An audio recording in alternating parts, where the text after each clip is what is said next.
विद्यार्थी मित्रांनो नमस्कार. आपण सुरू करतो एनसीईआरटीचा chapter system of particles and rotational motion. याच्यामध्ये सुरुवातीला आपल्याला सिस्टीम ऑफ पार्टिकल्स पाहायचंय. याच्यामधला सगळ्यात महत्त्वाचा जो पॉइंट आहे तो आहे centre of mass. Centre of mass म्हणजे काय असते ते अगोदर आपल्याला समजून घ्यायचंय. बघा, तुम्ही ज्या वेळेस वर्गामध्ये सर शिकवत असतात, मॅडम शिकवत असतात, त्यावेळेस तुम्ही मागं बसलेले असतात आणि मागं बसलेले असताना तुम्ही काहीतरी खेळ खेळत असता, ज्याच्यामध्ये एक खेळ तुम्ही सगळ्यांनी खेळलेला असेल, तो म्हणजे एखादा आपल्या हातात असणारा जो पेन आहे हा पेन बॅलन्स करणं. तुम्ही सगळ्यांनी आपल्या बोटावरती अशा पद्धतीनं पेन बॅलन्स केलेला आहे, किंवा बऱ्याच जणांनी हातावरती रायटिंग पॅड जे असतं ते असं गोल गोल गोल गोल फिरवलेलं आहे. हे आपल्याला शक्य का होतं, किंवा एकाच बोटावरती आपण पूर्णच्या पूर्ण पेन कसा पेरू शकतो, याच्या मागचं कारण म्हणजे सेंटर ऑफ मास आहे. बघा, ज्या वेळेस मला हा पेन उचलायचा आहे, हा पेन उचलण्यासाठी मला पूर्णच्या पूर्ण पेनवर फोर्स अप्लाय करण्याची गरज लागत नाही. मी काय करतोय, फक्त एक असा पॉइंट शोधतोय की ज्या पॉइंटला हा बॅलन्स होईल. बॅलन्स होईल म्हणजे काय, तर या पूर्ण बॉडीचं मास एकाच कोणत्या तरी पॉइंटला कॉन्सन्ट्रेट झालंय असं आपण कन्सिडर करतो. काय कन्सिडर करतोय की ही जी बॉडी आहे या बॉडीचं सगळंच्या सगळं मास एकाच कोणत्या तरी पॉइंटला कॉन्सन्ट्रेट झालंय असं आपण समजतो. यालाच म्हणायचं सेंटर ऑफ मास. म्हणजे ज्या वेळेस आपण याला बॅलन्स करतोय, बॅलन्स करत असताना आपण त्याचा जो सेंटर ऑफ मास आहे या सेंटर ऑफ मासलाच पेलून धरलेला आहे, या सेंटर ऑफ मासलाच आपण उचललेला आहे. त्यामुळे मला ज्यावेळेस पेन उचलायचा आहे किंवा पेन तोलायचा आहे त्यावेळेस मला पूर्णच्या पूर्ण बॉडीवरती फोर्स अप्लाय करण्याची गरज लागत नाही. मला फक्त काय करायचंय, असा पॉइंट शोधायचा आहे ज्या पॉइंटला पूर्णच्या पूर्ण बॉडीचं मास कॉन्सन्ट्रेट झालेलं आहे, आणि त्याच पॉइंटला म्हणायचंय सेंटर ऑफ मास. काय म्हणायचंय, सेंटर ऑफ मास. चला बाळांनो लक्ष द्या. मग मी काय म्हणतोय त्याच्याकडं, मी काय सांगितलं, सेंटर ऑफ मास.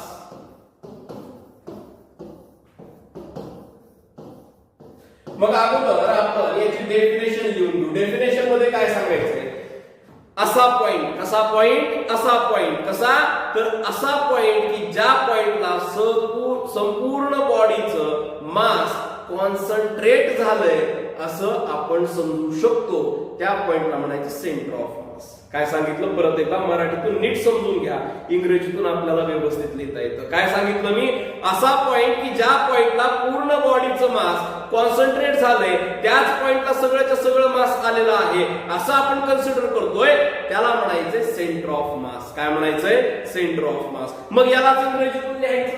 इंग्रजीतून कसं लिहायचं, द पॉइंट म्हणायचं. काय म्हणायचं, the point at which, the point at which the whole mass of body, the whole mass of body, the whole mass of body is supposed to be concentrated,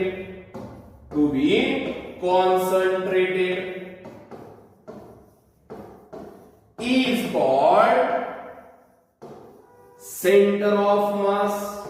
यालाच काय म्हणायचं बाळांनो, सेंटर ऑफ मास म्हणायचंय.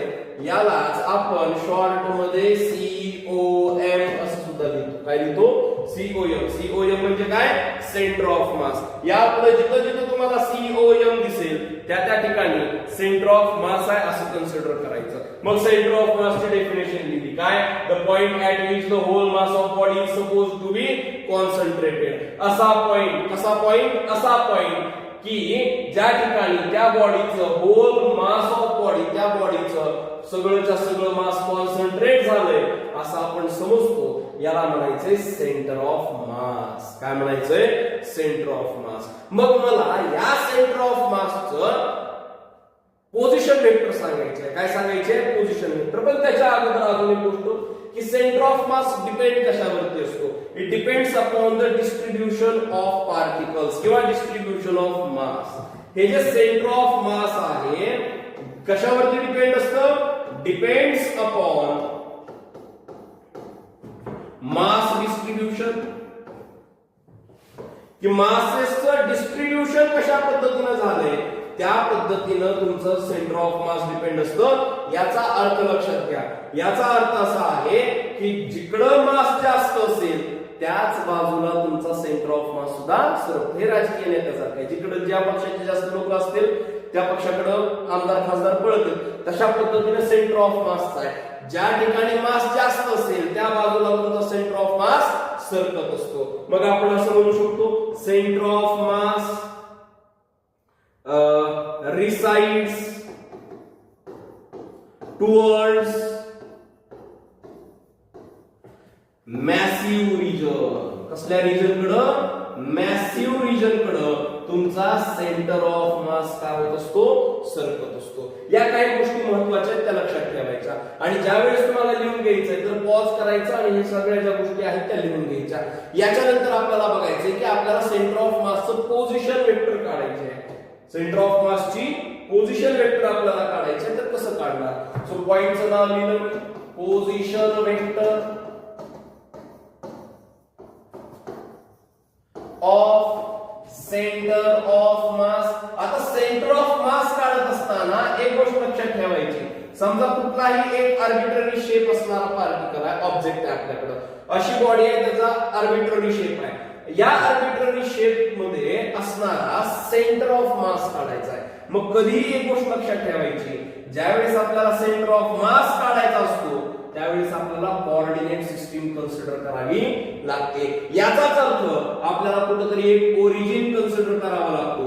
हा origin आपण ओ consider केला. आता सगळ्यांनी मिळून इकडे लक्ष द्या. समजा इथे एक पार्टिकल आहे, या पार्टिकलचं मास आहे m1. इकडे एक पार्टिकल आहे, या पार्टिकलचं मास आहे m2.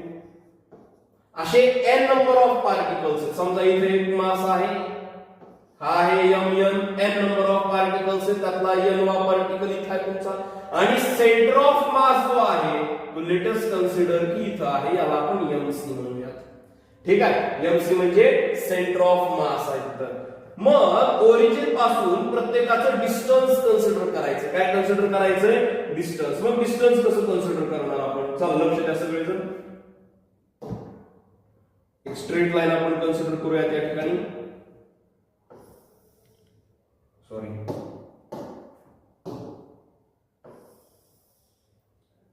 हा याचं डिस्टन्स r1 असेल, याचं डिस्टन्स r2 असेल, याचं डिस्टन्स असेल rn आणि याचं जे डिस्टन्स असणार आहे ते असणार आहे rn. बघा लक्ष द्या सगळेजण. आता ओरिजिन पासून m1 चं जे डिस्टन्स असेल त्याला म्हणूयात आपण r1 बार. काय म्हणायचं? r1 बार म्हणायचं. हे पोझिशन वेक्टर दाखवण्याची पद्धत आहे बरं का. हा जो m2 मास आहे म्हणजे पार्टिकल आहे ज्याचा मास आहे m2, याचा डिस्टन्स आहे r2 बार. n वा पार्टिकल जो आहे, n वा पार्टिकल, nth पार्टिकल, या n पार्टिकलचं जे पोझिशन वेक्टर असणार आहे ती असणार आहे r3 बार. आणि आपला जो सेंटर ऑफ मास आहे, या सेंटर ऑफ मासचं जे डिस्टन्स असेल तुमच्या ओरिजिन पासून, याला म्हणूयात rc बार. काय म्हणूयात आपण याला? rc बार. सो हे सगळे पोझिशन वेक्टर्स आहेत. आता ओरिजिन पासून m1 चं डिस्टन्स r1 बार, m2 चं डिस्टन्स r2 बार आहे आणि mn चं डिस्टन्स म्हणजे n नंबरला असणाऱ्या पार्टिकलचं जे डिस्टन्स आहे ते असणार आहे rn बार. किती असणार आहे? rn बार. आणि जिथं सेंटर ऑफ मास आहे तुमचा, या सेंटर ऑफ मासच्या ठिकाणचं जे काय तुमचं पोझिशन वेक्टर असणार आहे ती असणार आहे rc बार. काय असणार आहे? rc बार. आणि मग पुढे बघूयात आपण की जर समजा मला पोझिशन वेक्टर काढायचा आहे तर फॉर्म्युला काय घ्यायचा. चला लक्ष द्या रे बाळांनो. इकडं याला थोडंसं हलवतो पलीकडं.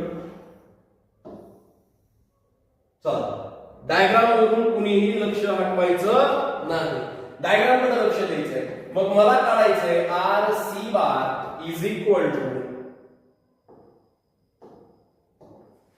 काय लिहितो? मग मला rc bar is equal to पहिल्याचा मास किती आहे m1, त्याचं डिस्टन्स किती आहे r1, यांचा गुणाकार घ्यायचा आहे. काय घ्यायचा आहे? गुणाकार घ्यायचा आहे. प्लस m2 घेतलं, r2 बार घेतलं, प्लस असंच किती पार्टिकल्स आहेत आपल्याकडं? n नंबर ऑफ पार्टिकल्स आहेत. मी लिहिलं mn, त्याचं डिस्प्लेसमेंट किती आहे? पोझिशन वेक्टर आहे rn, त्याचा वेक्टर घेतला डिवाइडेड बाय सगळ्या पार्टिकलच्या मासेसची बेरीज केली m1 plus m2 plus up to mn. ठीक, काय अडचण बघा, m1 r1 bar plus m2 r2 bar plus up to dash dash dash dash dash plus mn rn bar. केले काय आपण?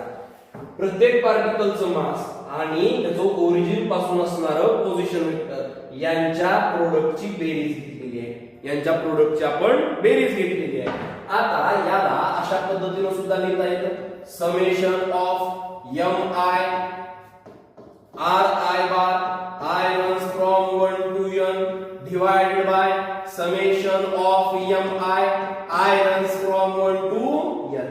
ही झाली पोझिशन वेक्टरची, position vector of centre of मास साठीचा फॉर्म्युला. पण जर समजा आपल्याला त्याचा x कोऑर्डिनेट काढायचा आहे, y कोऑर्डिनेट काढायचा आहे, z कोऑर्डिनेट काढायचा आहे, तर फॉर्म्युले आपल्याला कशा पद्धतीने तयार करावे लागतील किंवा फॉर्म्युले कशा पद्धतीने आपल्याला वापरावे लागतील त्याच्याबद्दल थोडंसं बघूया. बघा, जर समजा मला x कोऑर्डिनेट काढायचा आहे सेंटर ऑफ मासचा, so x coordinate of centre of mass काढायचा आहे, तर मी फॉर्म्युला वापरणार m1 x1 plus m2 x2 plus up to dash dash dash dash dash plus mn xn divide by m1 plus m2 plus up to mn.